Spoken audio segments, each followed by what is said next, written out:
সমস্যা থাকবেই, আসবে, সমাধান হবে, হবে না, আবার নতুন সমস্যা আসবে, কিন্তু কখনো সমস্যাকে তোমার চেয়ে বড় হতে দিও না। নমস্কার বন্ধুরা, কেমন আছে সবাই? আমি Priyanka and welcome back to our channel. বড়দের প্রণাম আর ছোটদের ভালোবাসা জানিয়ে আজকের ব্লগটা শুরু করছি।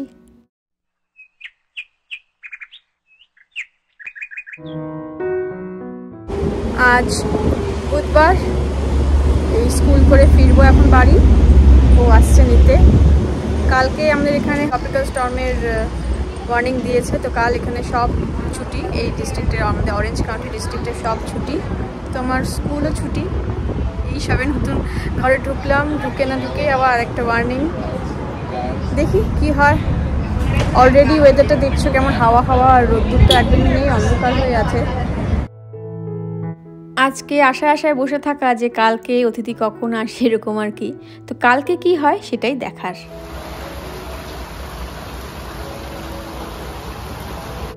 সকাল থেকে আকাশের মুখ ভার হয়ে আছে, পড়ছে একটু একটু বৃষ্টিও।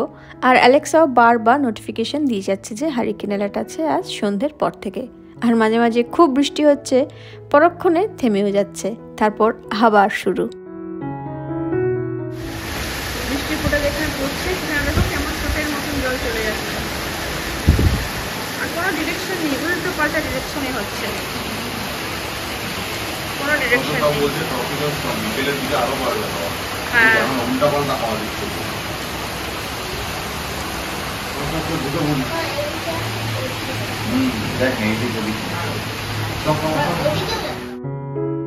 সকালবেলা দেখলে কি অঝরঝরে বৃষ্টি পড়ছে, এখন দেখো একদম পরিষ্কার। কে বলবে ঘন্টাখানেক আগে মারাত্মক জোরে বৃষ্টি হয়ে গেছে। তবে হাওয়া চলছে একইভাবে এখনো।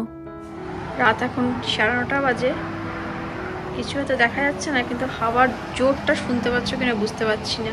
একবার শোনো।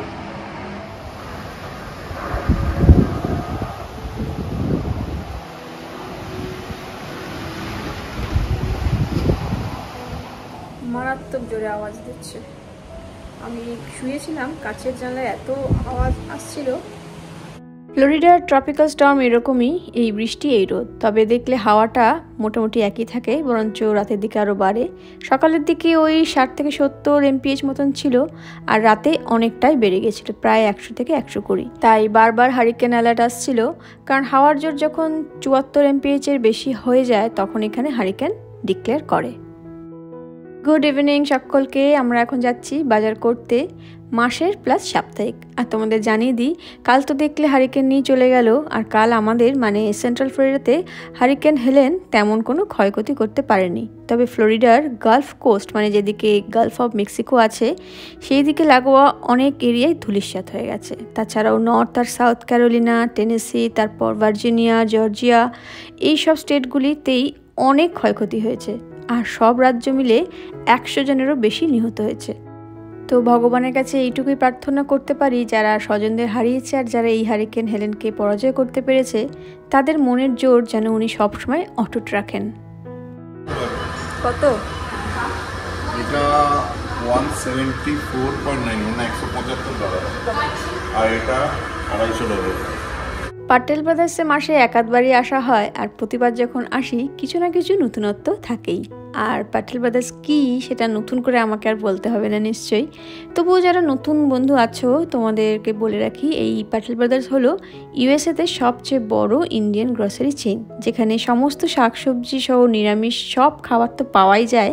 তাছাড়া আমাদের দেশের সব ধর্মের, সব জাতের, সব পুজো পার্বণ, আচার অনুষ্ঠানের যাবতীয় জিনিস এখানে পাওয়া যায়।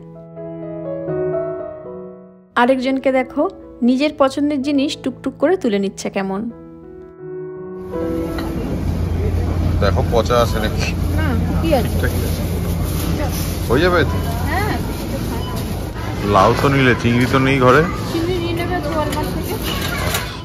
বেগুনটা আমারও খুব প্রিয় জিনিস, খুব ভালো লাগে ভাজা খেতে, কিন্তু এত তেল টানে, তাই আমি এয়ার ফ্রায়ারে ভাজতে শুরু করলাম। আমার ঠিকঠাক লাগলো, আর যাই হোক, তেল তো যাচ্ছে না শরীরে অত, কিন্তু ওনার পছন্দ হলো না। তাই ঠিক করেছিলাম আর বেগুন ভাজা খাওয়ার জন্য বেগুন কিনবই না, আর এটা নিতে রাজি হলাম শাকে দেবো বলে। তাই বললাম ভালো একটা কুমড়ো বাছো দেখি, পালং শাক আর মেথি শাক দুটোই দারুণ জমবে।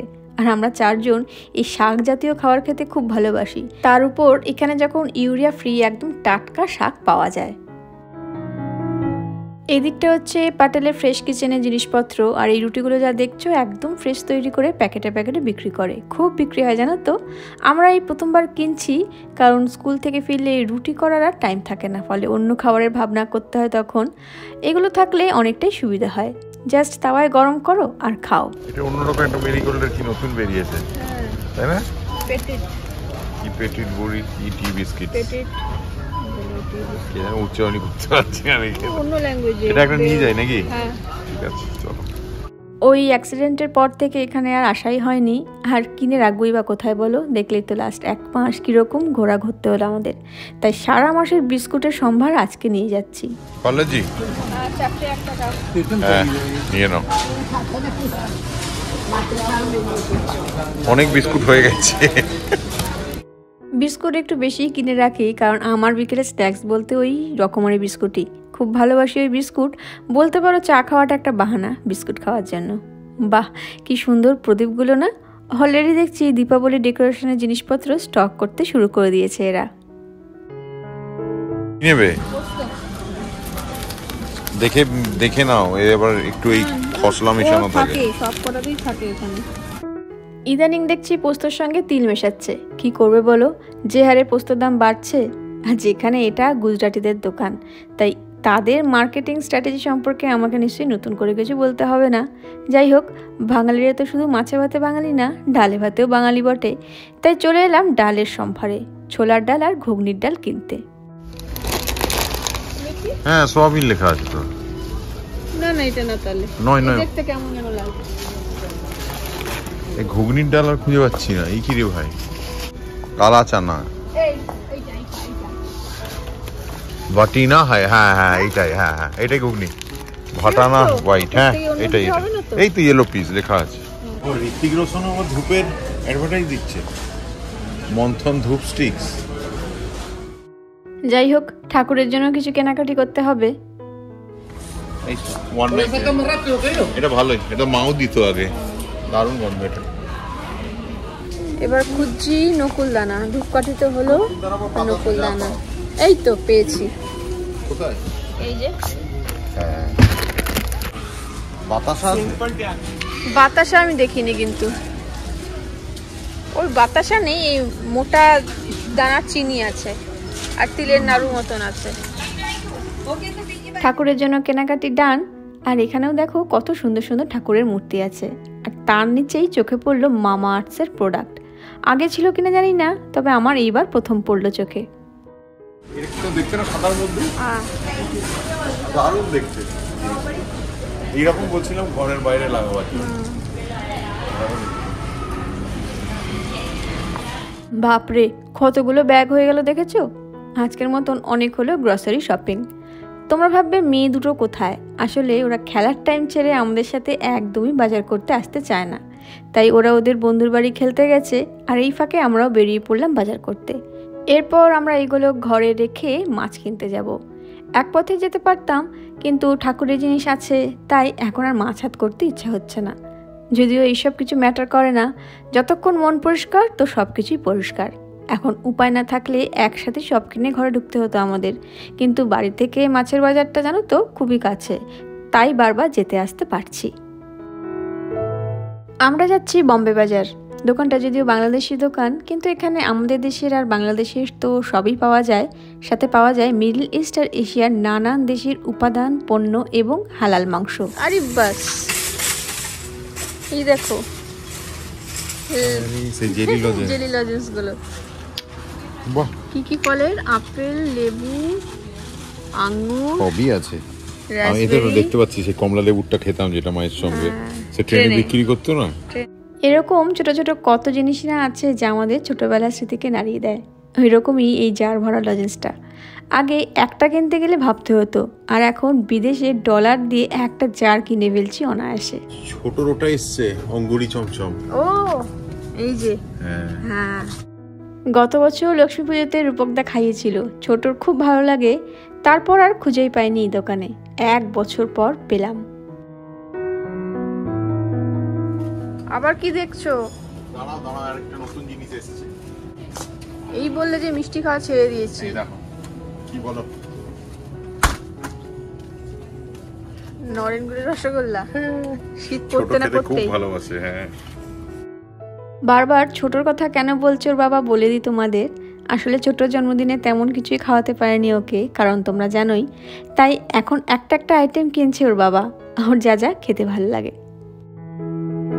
এইটা হলো ফ্রোজেন মাছের স্টক। বেশিরভাগই বাংলাদেশের, যদিও এমন অনেক মাছই আছে যার নাম আমি আগে শুনিনি। আমাদের দেশে রুই, কাতলা, পুঁটি, বাটা, মোরলা এইসবও আছে।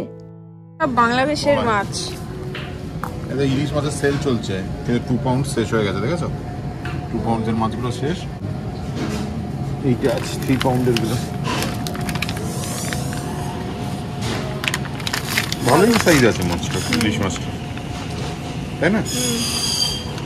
এটা 10.99 পার পাউন্ড, মোটামুটি 20-25 টাকা হয়ে যাবে ডলার। একটা এটা নিয়ে নিচ্ছি। এর আগে আমি আমড়াটা কখনো পাইনি। আসলে এই বম্বে বাজারে অনেকদিন আসাও হয়নি। প্যাটেলে এই আমড়া কিন্তু পাওয়া যায় না।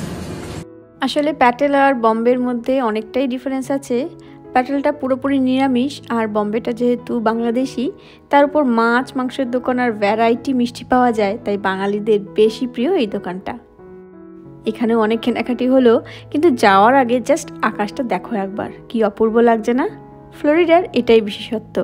এরকম পরিষ্কার আকাশ আর অন্য কোথাও হয় কি না আমার জানা নেই। চলো এবার ঘরে ফেরা যাক। আর ছোটোর জন্য আরেকটা সারপ্রাইজ জিনিস নিয়ে যাচ্ছি। এই মিষ্টিগুলো তো বটেই, ওটা ছাড়াও সেটা ঘরে গিয়েই তোমাদের দেখাবো। ছোটোর জন্মদিনে আর কিচ্ছু চাহিদা থাকে না, একটাই চাহিদা থাকে, ওর পছন্দের সব জিনিস 1 সপ্তাহ ধরে খাওয়াতে হবে। কিন্তু এবারে জানোই কেমন পরিস্থিতি ছিল আমাদের।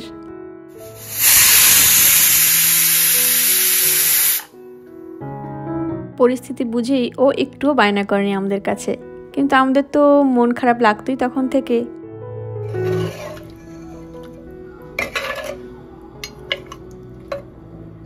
মনে হতো এই সামান্য ইচ্ছেটুকু পূরণ করতে পারছি না। আর এখন মোটামুটি ঘরটা থাকার মতন করেছি, তাই এবার ছোটর ইচ্ছা পূরণ করার পালা। এদেশের মাটনে আমাদের দেশের মাটনের মতন কোনো গন্ধই নেই, কিন্তু মশলা কষাবার সময় গন্ধ পেয়ে জিজ্ঞাসা করেছিল যে কি বানাচ্ছ, চিকেন? আমি বললাম হ্যাঁ। মামা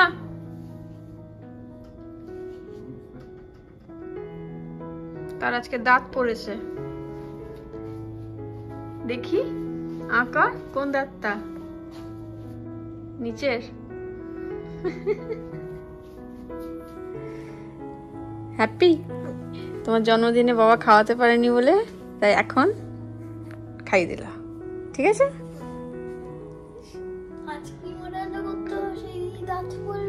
আমরা তো জানতাম না তোমার আজকে দাঁত পড়বে। আজকে মাটনটা ভালো পেলাম তাই নিয়ে আসলাম। পারলাম নিন্নি রানীকে খাওয়ানো হয়নি জন্মদিনে, তাড়াতাড়ি খেয়ে নাও, অন্য দিক দিয়ে খাও, আর কি করবে, খাও। তো বাবাই তো এনেছে, বাবা জানবে না? যা ওটা হাতে রেখে হাতটা ধুয়ে এসে বসো, ঠান্ডা হয়ে যাচ্ছে। দেশের মাটন খাওয়ার পর আর এই দেশের মাটন একদম ভালো লাগে না, কারণ কিরকম একটা গন্ধ থাকে জানো। নিজে রান্না করলে ওই 1-2 পিসের বেশি খেতেই পারি না। ভালো হয়েছে, মাটনটা প্রচুর সফট আছে। সফট হয়েছে? আলুটা নরম হয়েছে? হ্যাঁ। যাই হোক, ওরা কিন্তু ভালোবাসে দেশের মাটন আবার বিদেশের মাটনও। আর মিষ্টিটা কাল দেবো। তাহলে আজকের মতন ব্লগটা এখানেই শেষ করছি। কেমন লাগলো কমেন্ট করে জানিও, আর ভালো লাগলে অবশ্যই লাইক আর শেয়ার করো। দেখা হবে খুব শীঘ্রই নতুন কোনো দিনে নতুন ব্লগ নিয়ে। সবাই খুব খুব ভালো থেকো, আনন্দ থেকো, সাবধানে থেকো। নমস্কার।